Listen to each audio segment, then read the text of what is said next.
Bienvenidos a nuestra sesión. Eh, Estamos llegando ya a las últimas sesiones, entonces ahorita lo que tenemos que revisar al final, por favor, si son tan amables, es la cuestión relacionada con sus calificaciones. Básicamente no es tanto darles calificaciones. Recuerden que yo ya les había comentado en algún momento que he optado por no indicar en las grabaciones qué calificación obtuvieron, puesto que en algún momento pudieran haberlo considerado algunos de sus compañeros como estar ventilando qué calificación obtuvieron. No se trata, ¿no?, de eso, pero mejor, para no molestarlos en ese sentido, que no sientan que se les está evidenciando, entonces no se les indica, ¿no?, cuánto sacaron. De hecho, ustedes ya lo saben, ¿no?, porque ustedes tienen el conocimiento, por supuesto, de la calificación que obtuvieron en el examen. Entonces, al final veríamos algunas cuestiones relacionadas con aspectos, recomendaciones que se les van a indicar, y hablaríamos del resto, ¿no?, de lo que todavía nos compete, ¿no?, analizar. Estamos llegando, como decíamos, casi a la recta final, entonces es muy importante que tengamos presente ese aspecto. Ahora, vamos a darle continuidad, ¿no?, a nuestros temas. Y entonces, ¿qué es lo que nosotros pudiéramos tener ya como algo certero?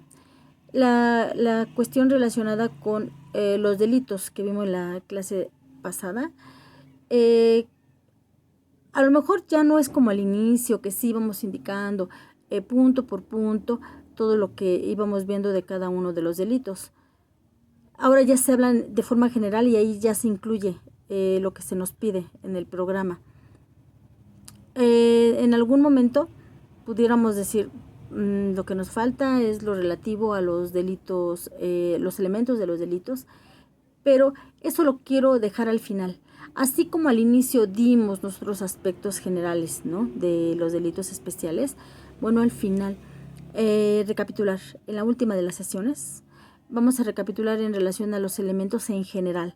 Elementos positivos, elementos negativos, eso ustedes ya lo saben, ¿sí? Para este momento ustedes ya lo tienen dominado. Y entonces ya pondríamos nada más ejemplos, ¿no? De hecho, sabemos perfectamente que cuando nosotros estamos hablando de una figura delictiva, pues los elementos que se tienen que reunir para considerarla de esa manera, ¿sí?, como un delito, serían los elementos positivos, o por lo menos es lo que le corresponde a la parte querellante, a la parte acusadora, tratar de acreditar que existen esos elementos positivos del delito, ¿no? Y a la parte de la defensa, desvirtuar que existen los elementos positivos, y entonces tendrá que acreditar los elementos negativos. Pero bueno, eso les digo, lo vamos a hacer una rápida revisión al final, cuáles son los elementos positivos, cuáles son los elementos negativos, y entonces esto lo hago para verificar si me dan la pauta para que al final veamos lo del examen ya final, pero de esto les hablo más adelante, ¿no? Ahorita lo que nos compete a nosotros es indicar, bueno, si es algo que nos hizo falta, tal vez sea eso, pero creo que ya eso sí lo podemos manejar de forma general, como lo hemos hecho, ¿no?, con algunos puntos.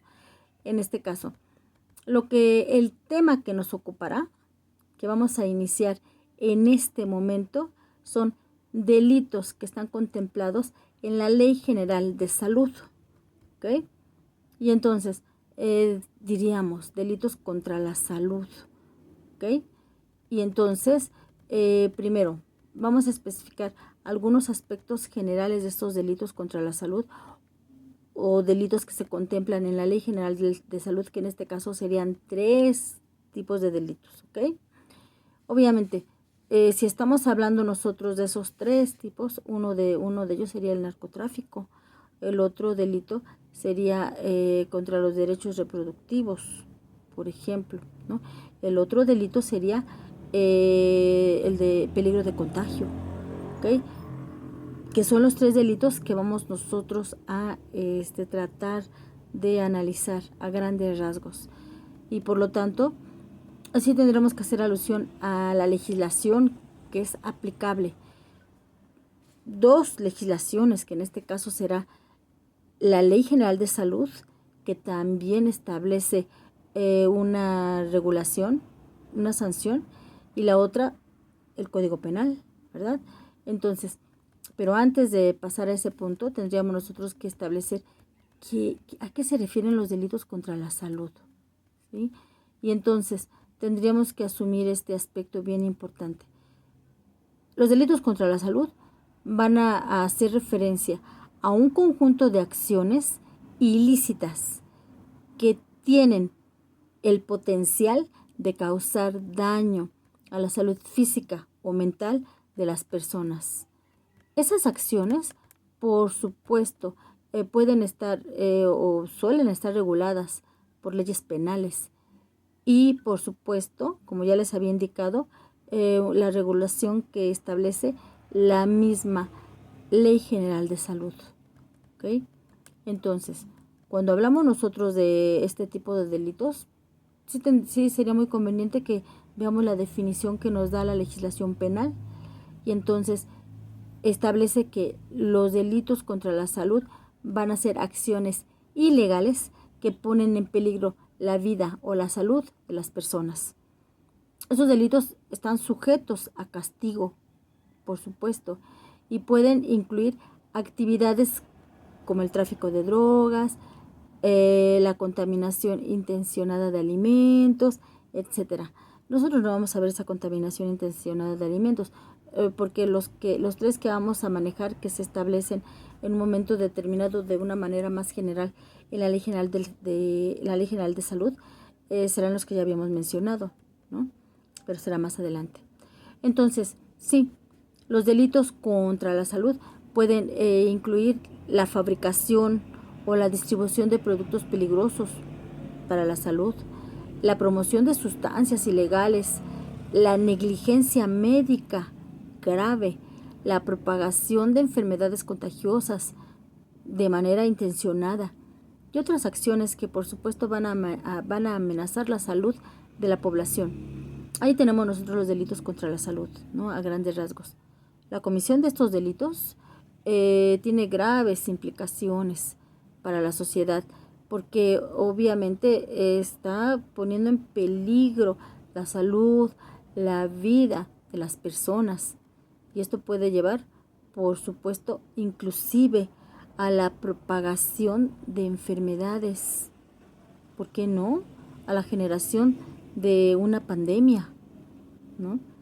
Al final de todo ello, recordemos en días pasados cuando nosotros vivimos esa pandemia, que se hablaba que había sido intencionada.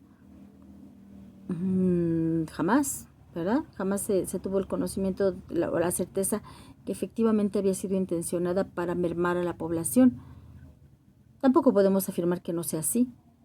Pudo haber sido de esa manera, pudo haber sido simplemente una teoría, una de las muchas teorías de la conspiración que existen. ¿Cómo saberlo, no?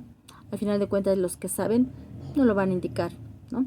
Entonces, ¿qué otra cuestión se puede desprender de estos delitos contra la salud? Lesiones graves, incluso la muerte, ¿no? Eso es muy importante.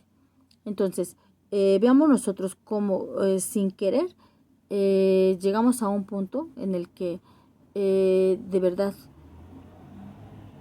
esta cuestión de la salud es muy recurrente cuando de repente se ventila que se hace un mal uso del medicamento, cuando se habla de los fraudes que se cometen para hacer mal uso de los dineros que se tendrán que destinar, obviamente, a atender esas situaciones relacionadas con algo tan importante que es la salud de las personas. Pudiera tener algunas implicaciones relacionadas con el artículo 4 constitucional, porque en ese artículo 4 se establece, por supuesto, el fundamento constitucional para el derecho a la salud, ¿no?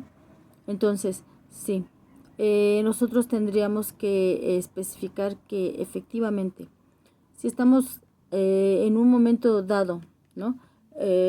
Bajo esta cuestión inherente a tratar de encontrar aspectos generales de estos delitos, bueno, pues vamos a establecer cuáles serían ahora las características de los delitos contra la salud, ¿ok? Entonces, van a incluir la intención de causar daño. Es muy diferente, por ejemplo, que una persona ignore que tiene una enfermedad contagiosa y que entonces contagie a otra persona, ya sea una enfermedad de transmisión sexual, por supuesto, tendrán que ser examen, en este caso, enfermedades de transmisión sexual, si es de contagio, si es de peligro de contagio, o bueno, pudiera llegarse a presentar de cualquier otro tipo. Será muy diferente al hecho de hacerlo intencionalmente, que puede presentarse el caso, por supuesto, ¿no?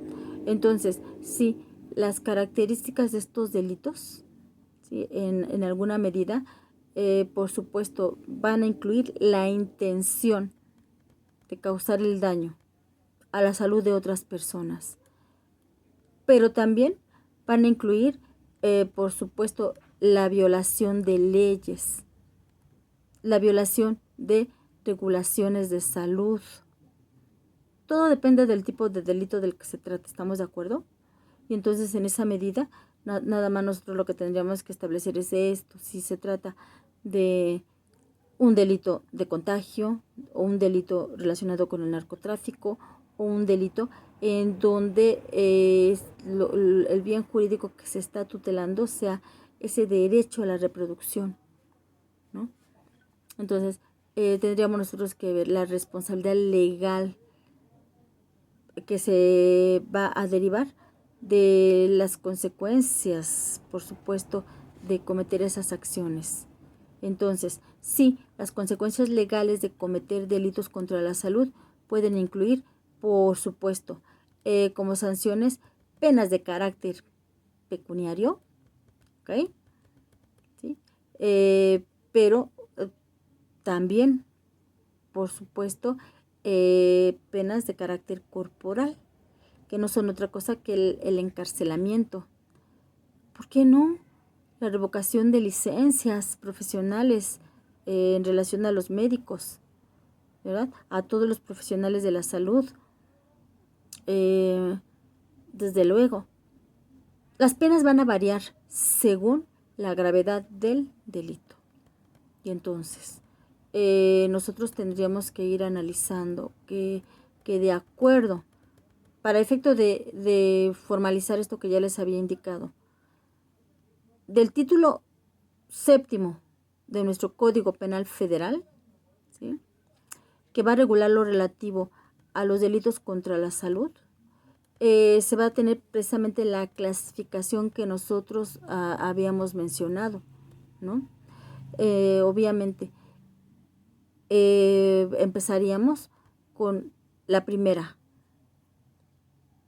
la de la producción, tenencia, tráfico, proselitismo y otros actos en materia de narcóticos. Ese sería el primero, ¿no? El narcotráfico, lo relacionado a los narcóticos, ¿no? Entonces, claro que sí, de acuerdo con la Ley General de Salud, se va a identificar como narcóticos a todos aquellos estupefacientes, psicotrópicos y demás sustancias o vegetales que determinen las mismas leyes. Los tratados internacionales también tienen injerencia y, por supuesto, esos tratados que son de observancia obligatoria en México y, por supuesto, todos los que señalen las demás disposiciones legales aplicables en la materia. Entonces, nosotros tendríamos que analizar ese aspecto bien importante, ¿no? Para empezar a de aquí desprender cuáles van a ser algunos de los aspectos relacionados con este tipo de delitos, sí. En un momento determinado, por supuesto, la participación de las autoridades estatales, tienen que hacer algunas pues acciones relacionadas o llevar a cabo algunas acciones para efecto de todo lo que tiene que ver con asuntos de narcomenudeo. ¿En qué sentido? En la posesión, en el suministro, en la distribución, en el comercio de narcóticos. Entonces, y vamos poco a poco entrando en materia, ¿no? Porque al final de todo ello, las autoridades federales tienen que conocer de esto, ¿ok? Por supuesto, cuando se trate en primera instancia de delincuencia organizada. Después también cuando la cantidad de narcóticos sea superior a lo que obviamente resulte de algunas cantidades que ellos establecen, ¿no? Para efecto de considerar la posesión de estos narcóticos. Cuando, otro supuesto, cuando el farmacodependiente, obviamente, no esté contemplado en alguna tabla que llegan a establecer ellos para efecto de tener esta cuestión. Si estamos hablando nosotros de farmacodependiente, pues ¿por qué no indicar? De repente es por prescripción médica que nosotros tenemos la necesidad de consumir algún tipo de medicamento, ¿no? Que se pudiera considerar demasiado fuerte, ¿no? Y entonces, pero si es prescripción médica, es otra cosa totalmente diferente. Al final de todo ello, el Ministerio Público de la Federación tiene que prevenir, ¿no? Obviamente, este tipo de asuntos. El Ministerio Público de la Federación, del Fuero Común, va a solicitar la remisión de la investigación, ¿no? Entonces, a las instancias correspondientes. Entonces, sí, estamos hablando nosotros de lo que establece en un momento la legislación penal. Pero continuamos, por favor.